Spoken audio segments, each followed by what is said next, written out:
The future that scientists have warned us about has arrived.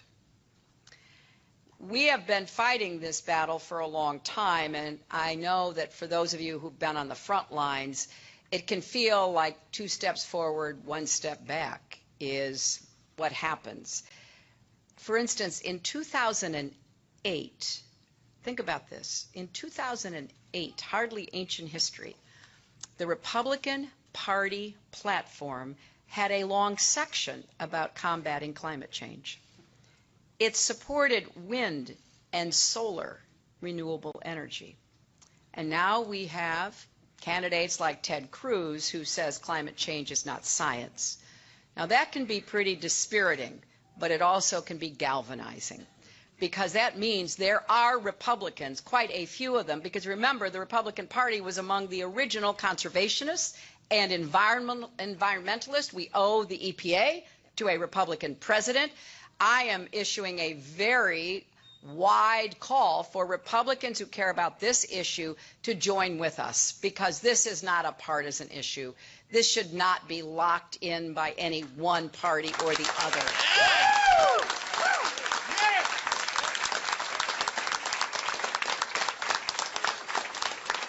And I really applaud the president, because we've had a few good weeks for the climate, and LCV had a lot to do with producing those good weeks. First, President Obama canceled future lease sales in the Arctic, and I could not agree more. As president, I will put the Arctic off limits to drilling, because I think there are some places where we have to keep fossil fuels in the ground or under the ocean.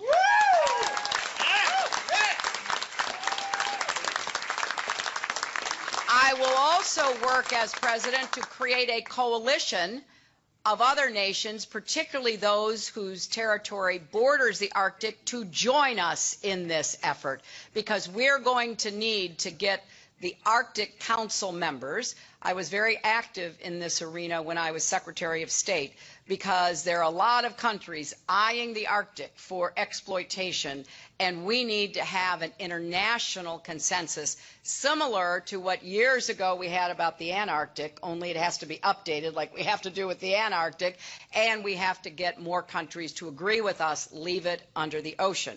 Now, secondly, I'm so proud of New York Attorney General Eric Schneiderman, because he announced he's going to investigate Exxon to get to the bottom of whether they misled their shareholders.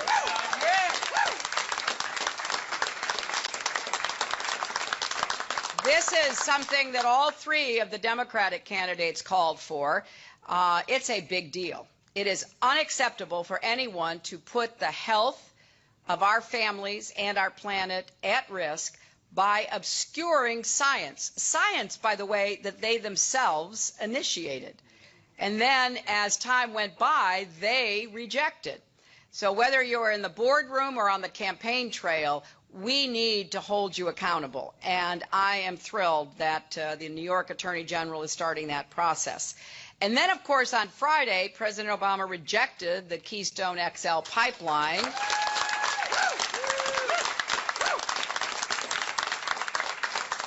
So North America's dirtiest fuel will not be making its way through the heartland and adding to the climate challenge.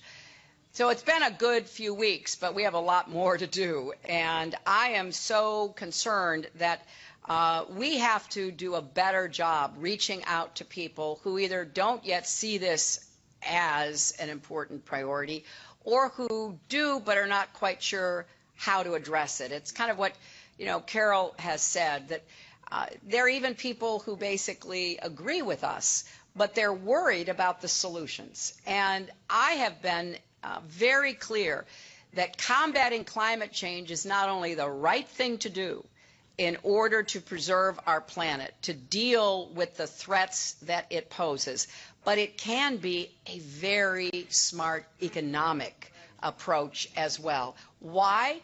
Because in addition to defending President Obama's historic gains that he's made, starting with the Clean Power Plan, but others as well, we need a clear economic program that goes hand in hand with combating climate change. So here's what I am doing.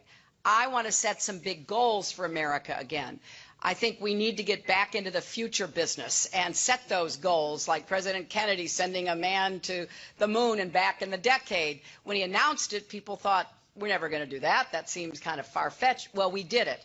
So I believe we can have 500 million more solar panels installed by the end of my first term, and enough renewable electricity to power every home in America within 10 years. I will also...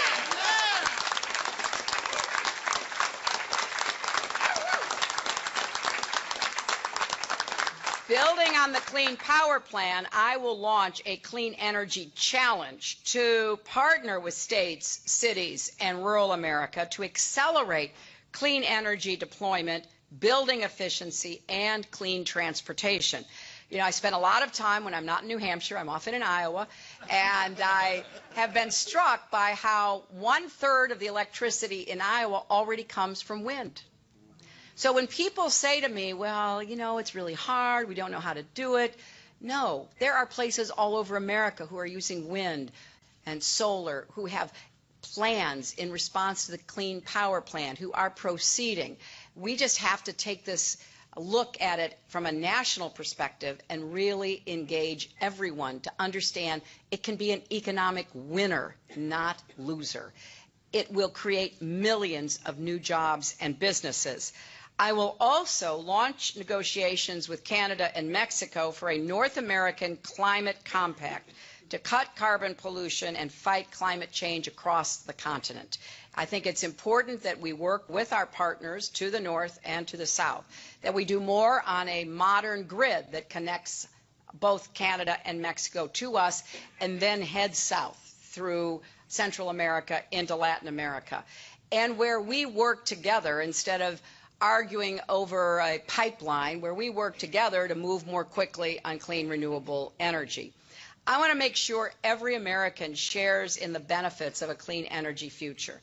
So that means helping to bring solar and energy efficiency technologies to more low-income communities. I think this is something we don't talk about enough. When Carol was talking about the health consequences that she and I worked on back in the 90s, we had a great partner in Barbara Boxer. Yes. We really tried to raise the alarm about what pollution does to people's lungs, particularly children. But now we've kind of lost the importance of that. People think, well, things are getting better. An African American child is still 500% more likely to die of asthma than a white child, because they often live near power plants and other polluters, and they unfortunately bear the consequences. So environmental justice shouldn't just be a slogan, it should be a goal. And we have to do more to bring clean, renewable energy to low-income communities. I also want to say a special word about coal. We have to move away from coal. Everybody understands that. There's no doubt about it. But that does not and should not mean we move away from coal miners, their families, and their communities.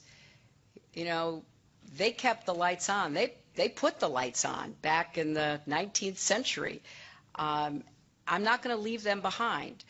We need to figure out how we're going to have a special transition program for coal miners and their communities.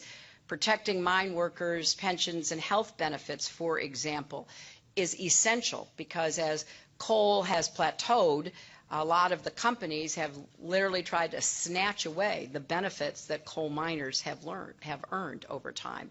And we need to create new economic opportunities in coal communities. So yes, we're going to move toward clean, renewable energy as fast as we can move, but we are going to try to remember and support the people who turned on the lights for much more than a century and not leave them behind at all.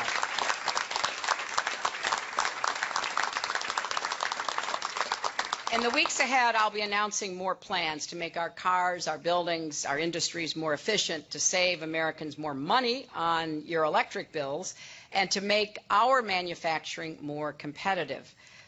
I'm also looking with great anticipation toward the meeting in Paris in December, where I know from the work that is going on, there is a very high hope and expectation that there can be a new, ambitious, lasting international climate agreement to be accepted.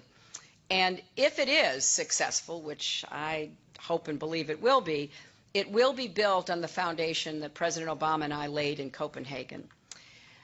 I appreciate Carol mentioning it because it was a great example of how important it is to stay focused and stay relentless in dealing with these big problems. So when we got to Copenhagen, I went ahead of the president, frankly, to determine whether it was worth the president coming, because nobody was sure what would happen. There were big splits between the developed economies, the developing economies. The developing economies basically wanted a, Kyoto 2.0, where they would take none of the responsibility, they would have none of the accountability.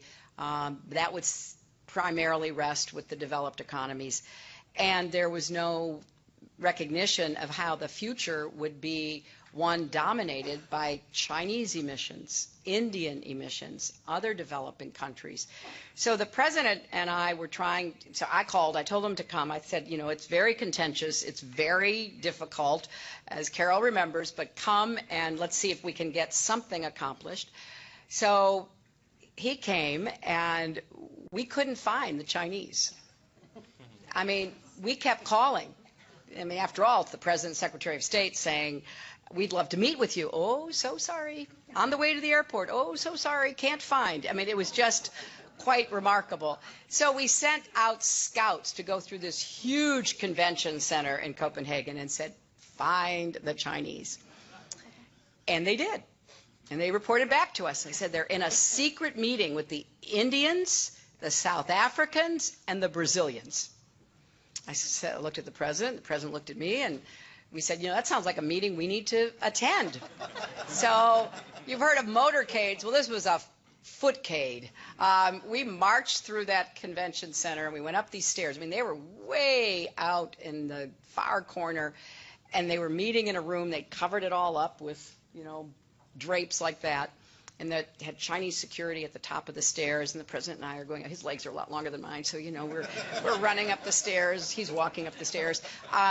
We get to the top of the stairs, and the Chinese are pointing in the absolute opposite direction, like no, there, and our advanced person's going, no, there. So we go right at the top of the stairs, and there is the room, and the Chinese security guys have their arms out. They're trying to prevent us from getting in, and so the president's tall, he pushes through, and then their arms go back up, and I'm thinking, okay, really? So I go under, and we get into the room, and the president says, we've been looking for you.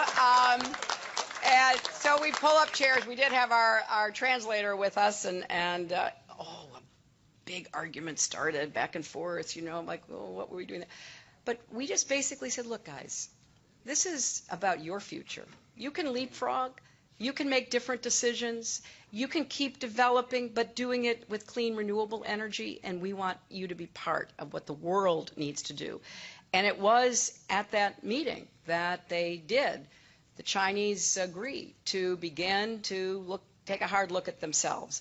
So as president, I will build on what we get done in Paris and keep pushing it. It will always be a high priority of mine. Because after all, I think we have to use every tool we have. There is no planet B. This is it. And my pledge to you, and certainly my great hope, is that we will be partners from day one. We will be ready on we can go to the inauguration, but literally on day one, we will start being ready, because the work will have to be done ahead of time. I've already told Jean and Carol that, to start, renewing the executive actions that need to be renewed, looking at the legislation that needs to be introduced, setting up whatever the follow-up to Paris is. This will be a huge part of what I try to do in my very first weeks in office, and I am so grateful that you will be there with me. Thank you all very much.